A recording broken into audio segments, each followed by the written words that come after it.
Hey guys, welcome back to We Got Balls. And Scott and I are here again, just talking, just thinking about the old days, thinking about how we grew up. And if you're listening to this episode and you grew up in a religious home, stick around because we're going to talk about how that might have fucked you up.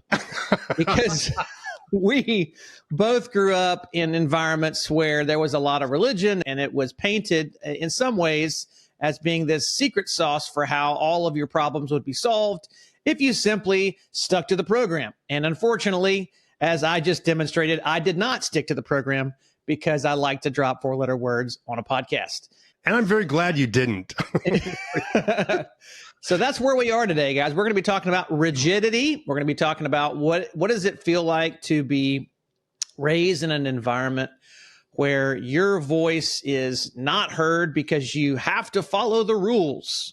And there's the right way to do things. And because I said so, and if you don't, there will be punishment. So, Scott, I know probably as I'm talking about this stuff, there's stuff coming up for you, even in your body, as you listen to what we're talking about today. Where do you want to take this? What feels the most relevant thing to begin with in this conversation about rigidity? Well, I just, what's coming up in my body is that breakfast burrito that I ate that's not sitting well. Well, can't always trust those feelings, right? But yeah, I thought maybe set this conversation about rigidity in the broader context of, our friend Jay Stringer wrote a book called Unwanted, and it's a very powerful kind of a framework for understanding where does our unwanted sexual behavior come from. And he, basically introduces the idea that if you know somebody's pornography habits and kind of what their sexual turn-ons are, you can go back and trace that back to their family system, or vice versa. You can kind of predict based on somebody's family system what they're going to be caught up in terms of sexual struggles.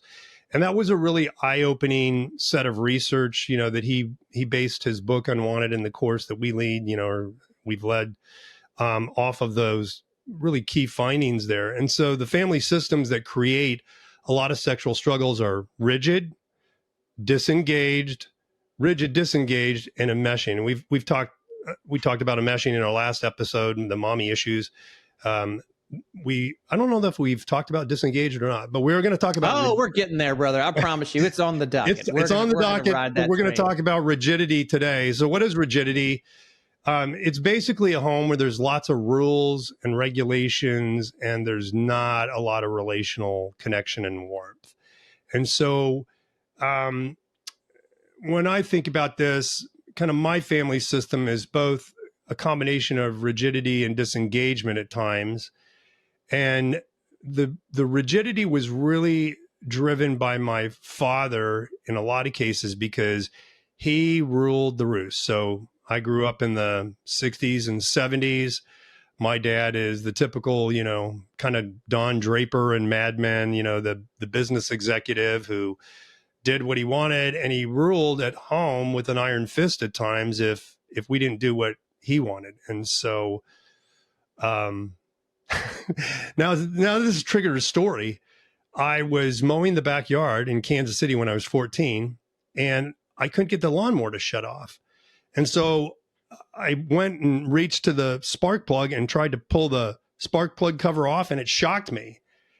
And so I was just shocked, and I stepped back and I kicked the lawnmower. I'm like, fuck you.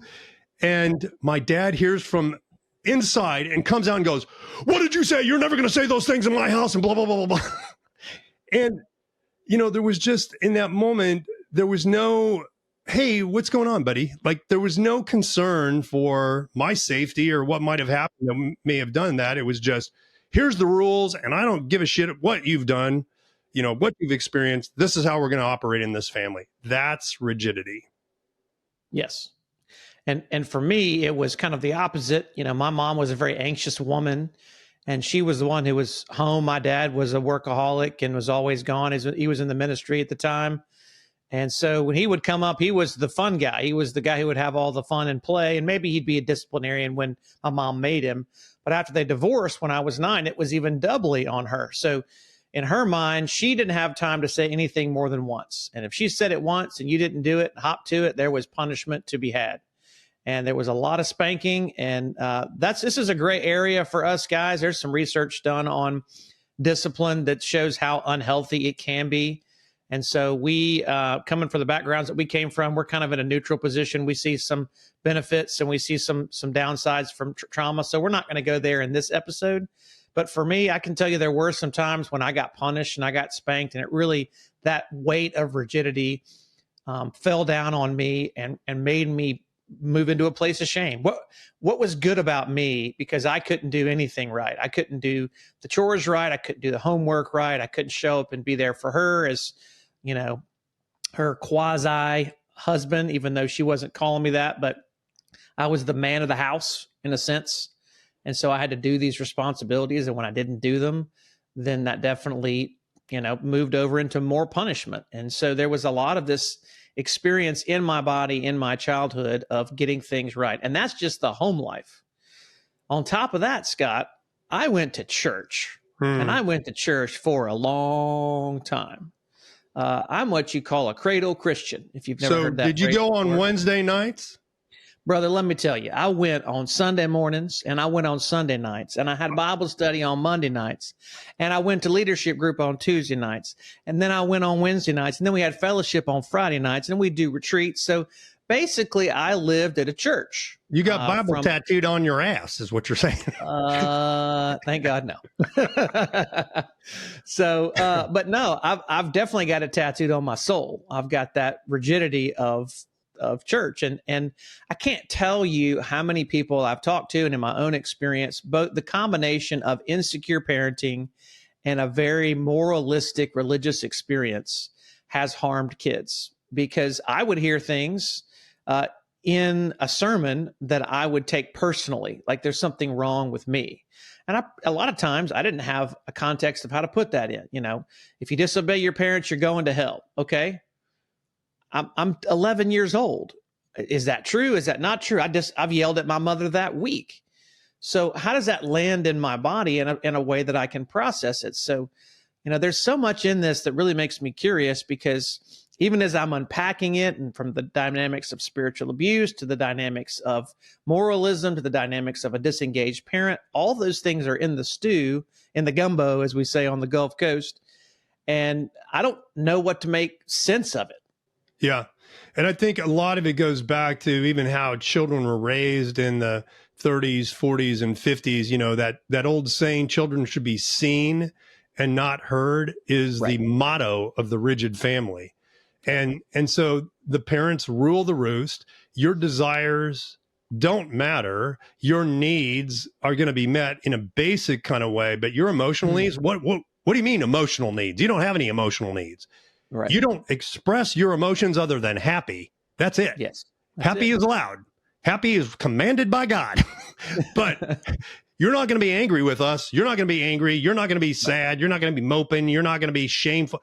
You know, oh, you can feel shame too. You can feel happy and shame. Yeah. Basically, you're a puppy dog. I can show up and I'll play with you, or you can sit in the corner and sulk, but one of those two things, everything in between. Or I will rub your nose in your own mess. Yes, right. So I think in that kind of a system, you know, what does that do to desire?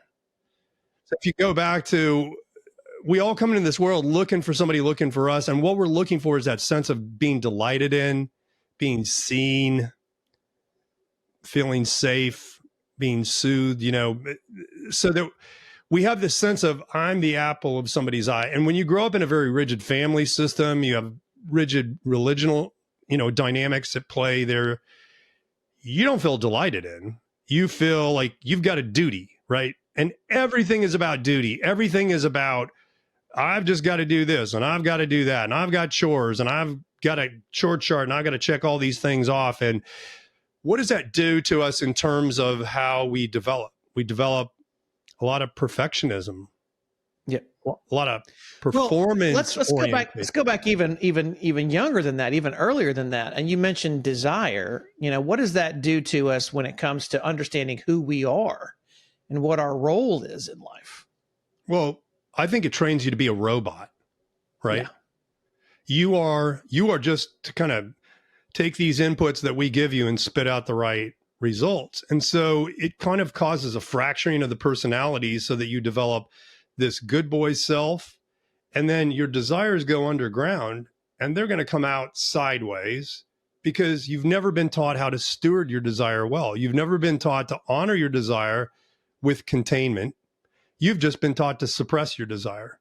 And the other thing that's really dangerous about a rigid family system is what happens when you have a desire, when you want something as a child really badly and you don't get it.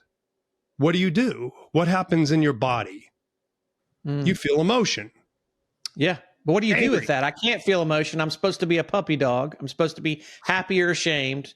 So there's this pool, there's this soup of things that I don't know what to do with. Where do they go?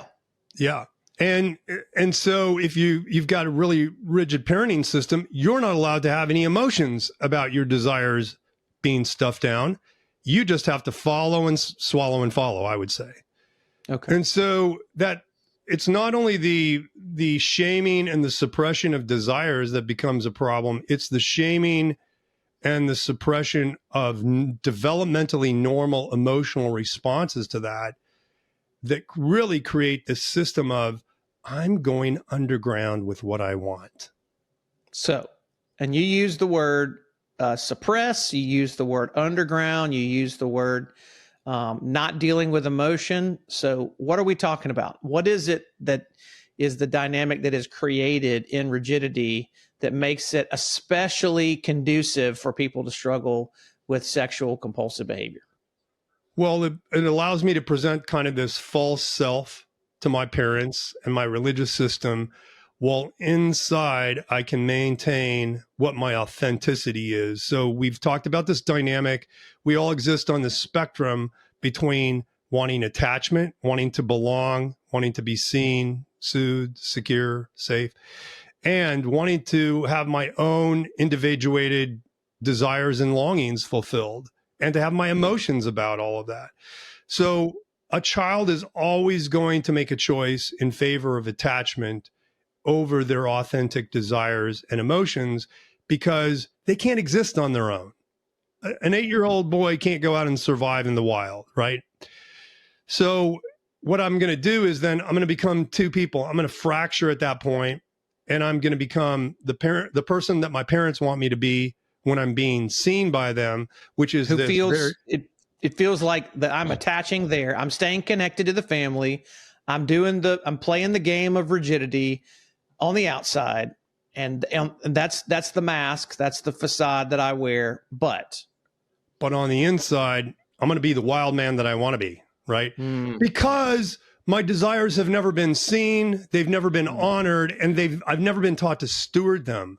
So let's take sexuality, for example. So here's how rigidity could show up really badly in a family system. Let's say at 11 years old, 12 years old, you've never been given any instructions about sexuality other than don't do it. It's bad. It will get you in trouble. So nobody teaches you that your penis gets hard. Nobody teaches you that when you touch your penis, it feels really good. If you keep doing that, you're going to have something called an orgasm, and you're going to get semen out of your, you're just left in the dark about that. And you discover that on your own, which is pretty much about 90% of the guys that you and I work with, right? Come from these very rigid, maybe disengaged family systems where there was no education about sexuality except from a pathological standpoint. So sexuality is pathologized. It's bad. It's evil. Purity culture kind of dynamic. It's put in that rigid box of, okay, we'll talk about sex, but we'll talk about sex in the don'ts. Don't do this, don't do that, don't do this, don't do that. And if you do, you're going to hell or you're a bad person. And then everything else about healthy sexuality, okay, you know what? It's having an erection is not a bad thing. You know, having a nocturnal emission is not a bad thing. You're going to look at somebody and have desire for them, and that's not a bad thing. Those are the things in our lives that we really need. Or even soaping your body up in the shower and suddenly your penis gets hard and it feels really good. Not a bad thing. You're exploring how your body works. But if you're not given kind of that framework to understand what your desire is all about, and then maybe some containment around that, you're going to discover that on your own, and you're going to go like, holy crap, this is amazing, right? But I can't tell anybody. but I can't tell anybody. And why have they been hiding this from me? Right. This is like a superpower. Yeah.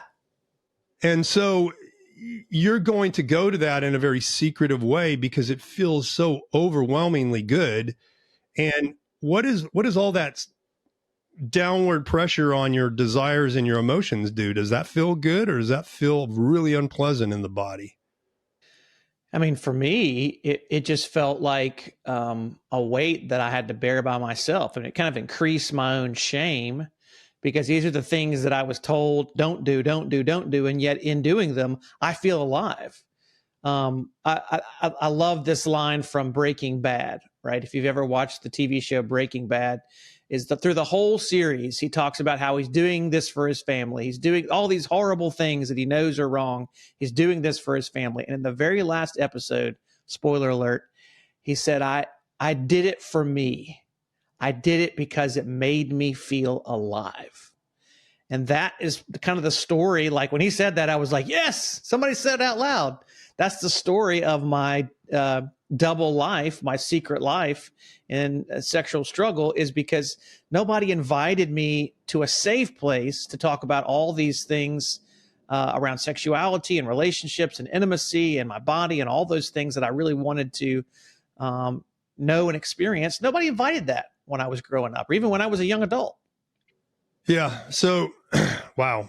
I'm just feeling the heaviness of all that, because you've got all these guys, little boys, and they're exploring their bodies and they're figuring out how sexuality works in this complete absence of healthy information. Mm-hmm. And the only information they're getting from their parents and probably the church is, this is bad, don't do it, this will get you in a lot of trouble. And oh, by the way, when you get married, everything's going to work like magic, which is also a lie. Totally. There is no such thing as a break in rigidity when you've been raised that way. It's either so I'm going to introduce a concept, and many of our listeners will know this. It's a binary way of thinking. It's either one thing or the other. The reality is, if we look at the Bible, if we look at science, if we look at life itself, it's not binary. It's held in tension. So can sex be a harmful thing? Absolutely, it can be. Can sex be a beautiful thing? Yes. The beauty and the healthiness of sexuality is held in tension between containing, I'm not going to go to the harmful places, and I'm not going to worship it. I'm not going to overindulge in it. I mean, because some people think, oh, I'll just get married and have sex 10 times a day. Guess what? If you tried to have sex 10 times a day, number one, your partner would probably not oblige. And number two, your dick would fall off. It's just, you're going to have a hard time walking eventually. That's right. That's right. So, I mean, that's the idea of, it's like, it's off, it's off, it's off, it's off. And now I get in a relationship, it's on. Oh, wait, this didn't feel like I thought it was going to feel. Yeah. So I like to look at it in terms of these 3 C's. Like we tend to want to manage our lives either with a lot of contempt, right? Mm-hmm. And containment, contemptuous containment, I would call it. Yes. Where desire and emotions are vilified. They're seen as evil. They're seen as, perverted. Your heart is evil. Your heart is corrupt. And then the other side of things would be condone. That's the culture. The culture at large is like, hey, whatever you want to do, it's a free for all. It's like a golden buffet, just eat all you want with whoever you want, whenever you want. There are no limits to your sexuality. And I think the approach is both compassionate, welcome, and containment at the same time. It's that tension you're talking about. And you don't hear that message in a lot of places. You hear in the church and in our family systems that are really rigid, a lot of the contemptuous containment. And in the culture, you hear this condoning of just whatever, anything goes. And nobody's getting a proper understanding of how to, I can have desire. I can welcome the goodness of my body and sexuality. I can appreciate beauty, but I also don't have to become consumptive in it. I don't have to treat other people like objects. I don't have to treat myself like an object. I can learn to steward all of this desire and this emotion well. But if I'm never engaged with that as a child, I don't learn how to steward anything. I just learned, I fracture myself into good Scott and dark Scott. And dark Scott likes sex and likes to do it whenever he wants, wherever he wants. And good Scott, not sexual at all. right? Right. No. Very pious, almost popely. You know, you're like the pontiff. Brother, I have never had an orgasm in my life. So, so I think it's we laugh about this because we've both been subject to this. It's brutal craziness, you know, and the way that my emotions were dealt with and my desires were dealt with in my family was my dad would crush them. If I rose up and I expressed my emotions, it was boom. And so I learned to become really secretive about what I wanted. I learned to become really rebellious underneath the veneer of acting like a good boy, because that's the terms that I had to abide by to stay connected. And so, you know, what does that do? It's really interesting. I just read some research yesterday on this that was done by a Christian research group. And, you know, there's been a big controversy in the last couple of weeks about, well, Alistair Begg, who's a pretty well-known Christian minister, wrote a post on, should you attend, if you have a family member that is getting married to a same-sex person, should you attend the wedding? And he said yes. And Alistair Begg is a very conservative reform guy, and this has created a firestorm. But this research... Good. So excited. Woo, go Alistair. Fuck this shit up. Let's go. Fuck it up. Fuck it up. That's what he was doing. But here was the interesting research. And parents that attended a child's same-sex wedding, in something like 3 years, 30% of those children had come back to Christianity. Parents that didn't attend, most of those kids just continued on doing what they were doing. Well, we haven't even got into the formation. We talked a little bit in our gay porn episode, but there's a whole weight of evidence that shows the most impactful relationships to children is the fatherly relationship. And when you have a disengaged father who has rules, you're not doing it my way, blah, blah, blah. I'm not coming to you. You're not this. Why would you not continue in the same path that you're already in? Because that's been the story of your life, as opposed to when a father says, you know what, maybe I was wrong. Maybe I wasn't there for you. Maybe I need to be for you in a place that's very humbling for me and really against what I believe, but I'm going to love you anyways. Yeah. Yeah, exactly. And so you don't, in the church, for the most part, you don't hear that message that, listen, if you're struggling sexually, God's turning towards you. He's not turning away from you. All you hear is that message that God's disgusted with you.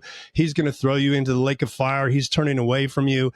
And that is not the message of the gospel. That is the message of the Pharisees, frankly. That's the message of the law. And Jesus is the one that, this is what gets Jesus killed, is he's this iconoclast that comes out and opposes the old religious system by saying things like, hey, this young boy who went to the whorehouse and wasted all of his money on hookers, when he comes back, the father's welcoming him.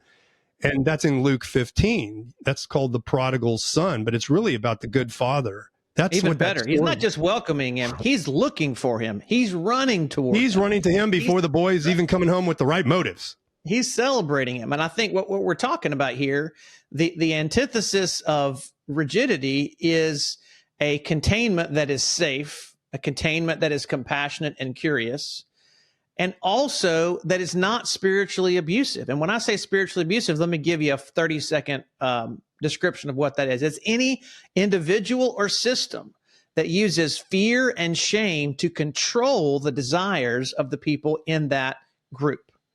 So when you say, like you say, you have to do it my way or else, when there's that do it because I said so mentality, when it's obey or go to hell, the reality is in that rigidity, it's very binary. It's I'm going to be not myself, because there's a lot of complexity to who I am. There's stuff going on in my life that I don't know how to make sense of, and you're not willing to listen. You can't sit with me in this. So I'm either going to lose that part of myself and sell myself away and have a dark side, or I'm just not going to be in this system anymore, which is frankly the reason that a lot of people leave the faith in our generations. Or they may not leave the faith on the outside, but they leave it on the inside. They maintain that dark side of them in a very secretive way, and they're acting out on the DL, right? What's that, Scott? What's the DL? The down low, which is very prominent in the evangelical South and in the black church by and large, where guys are having sex with other guys, but they're not gay. They're not. Yeah. No, not gay. Not gay. But it's all very secretive, and it's all very on the down low. It's hidden because and you can be down low and be straight. You can be down low at massage parlors, or down low with prostitutes, or down low with neighbors' wives. You can be down low with whoever. And there's been enough scandals of church leaders actually doing that we know, right? Like that's a cliche by now, right? So we know that that's happening a lot. Why is that happening in these very religious systems? And it's not like it's not happening in politics either. It happens there too, but it happens in these places where power is power is used to dominate and manipulate other people. That can be a family system. It can be a church system. It can be a government system. Any kind of system that tries to bend you to its will is going to be a rigid system. And it's not helping you deal with your desire. So, the biblical message is we're all complex. We all want things that we shouldn't want. And some of our wants are really good, beautiful, and true.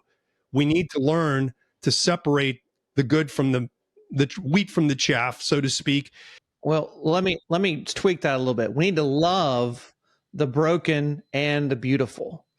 We need to learn how to, it's not necessarily loving is accepting, because loving can also be disciplining. It's made it very clear, correcting and moving in a different direction. But without love, man, without a willingness to welcome in somebody that's different than us, or something that's different than what I think should be. And that word for me is a trigger word, because whenever I hear should, I hear shame. I hear this underlying circumstance of there's something out there that somebody told me this is the way life needs to be, and I need to follow it. I should do it. So why is it that it's so hard for parents, Scott, to see the brokenness and the beauty of their kids and contain it and love that, instead of setting up a bunch of rules? In a word, the parents haven't dealt with their own story. Ooh, bam. Welcome to Parenting 101, gentlemen, or ladies, if you're listening. If you want to be a good parent, say it again, Scott. You better engage your own story and find out where rigidity is being used in your own heart to manage your desires and your emotions, because I guarantee you're using it on yourself before you're taking it to your children. And it was used on you growing up. So start to be curious about, why is it that when my child rises up with their emotions of anger or fear, or why do I try to lock themselves in their room, or put themselves segregate themselves because they don't feel accepted or loved? Honesty time here. My granddaughter and I got in an argument last night. She was yelling at me and I was yelling back at her, but she was yelling at me because she didn't feel seen. Mm-hmm. And I was yelling at her because kids are not supposed to yell at you. That's how I was trained. Mm-hmm. You don't yell at your father. You don't express your anger. And I finally just stopped and said, I'm glad you're angry at me. Mm. Thank you. You're helping me see my own flaws, and I don't want you to feel like I don't care about you. Welcome to non-rigidity. Thank you for modeling that, Scott. Yeah, I don't do it perfectly. Well, neither do I. But what I'm saying is that's part of the gift of doing story work, is not only do we get to heal from our own sexual compulsions and our dark side, is we also have the experience of being able to pass on a different experience for our children and grandchildren. And if you're listening to this and you think that it's too late to do story work, my kids are grown, bullshit. Because there's never too late of a time for a parent to tell the truth about how they experience life growing up, and to communicate that with the people that follow them, that they're leaving a legacy to. I've seen grown adults whose kids are already have kids of their own do this process and go through their story work and really begin to connect at the rigidity that they grew up under, and then go to their adult children and apologize and say, listen, I am so sorry that when I raised you, I was experiencing these things and I treat you this way, tell me how I've hurt you. Tell me how I was rigid toward you. And those kids open up and begin to be emotional in ways they never thought possible, because finally the person that they've always wanted to be intimate with was being vulnerable and very safe with them. Yeah. So, connecting this back to the unwanted sexual behavior, if you want to find out why you're kind of sneaking around and being really secretive about your sexual desires and how you use them, get curious about rigidity in your life. And, as we've talked about before, naming the way you were harmed by your parents, naming rigidity as part of your family system, that's 70% of the battle. You still need to grieve that. You still need to feel your anger and your sadness, your normal developmental emotions about having your desires pushed down and suppressed, and you being taught to repress them, and how you ended up fracturing yourself into good Scott and bad Scott, and having this really secretive dark side that you still indulge in while you're presenting a veneer of being all good all the time. It's that ability to embrace the complexity of your life and how sometimes our desires are at war. There is look, if I'm honest with myself, there's a part of me that does like to act out at times. So why is that? And then if I'm honest with myself, there's a part of me that doesn't. So learning to reconcile those two pieces so I can be who I really want to be. And you've got to be able to name how you were harmed. And I've been using this is a helpful little tool just to give everybody an idea. If a lot of guys will say, well, my mom and dad, they're old, they have Alzheimer's, I can't really engage them around this, or they've died. And I just kind of stumbled upon this one day with one of the guys we were working with. And I said, well, wait a second, your dad, you believe is in heaven, right?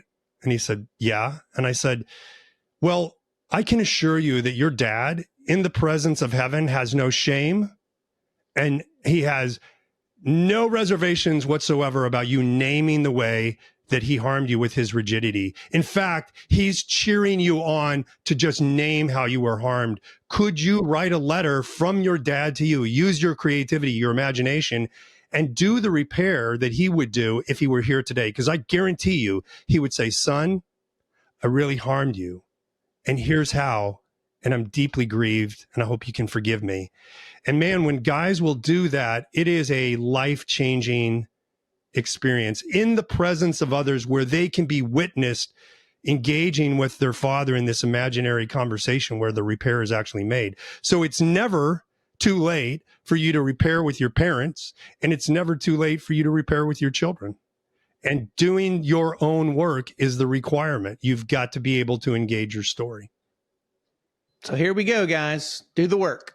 Do the work. Whether you're doing the work already, or whether you need to begin to do the work, that's the challenge for today. What does it mean for you to start doing the work of telling your story around rigidity and many other things, so that you can experience the healing that you need? And again, it is an experience. You can tell the stories and focus on the particulars, but naming it is the first step. The real healing comes when others can see you and reflect back to you, as Scott has just done with the instance he was talking about, what's really going on and how you can see it and feel it differently, so you don't have to live in that paradigm anymore. So as we continue to push you guys, we would just encourage you to reach out to us. We'd be glad to help you do this work and point you in directions where that can be possible. And if you're curious more about what else is going on in your life and how you can heal, keep listening in for future episodes of this right here on We Got Balls. And you do too. Take care, guys. Don't forget to subscribe for more episodes. You can connect with Chris at pornfreemasculinity.com and with Scott at successfulmen.com.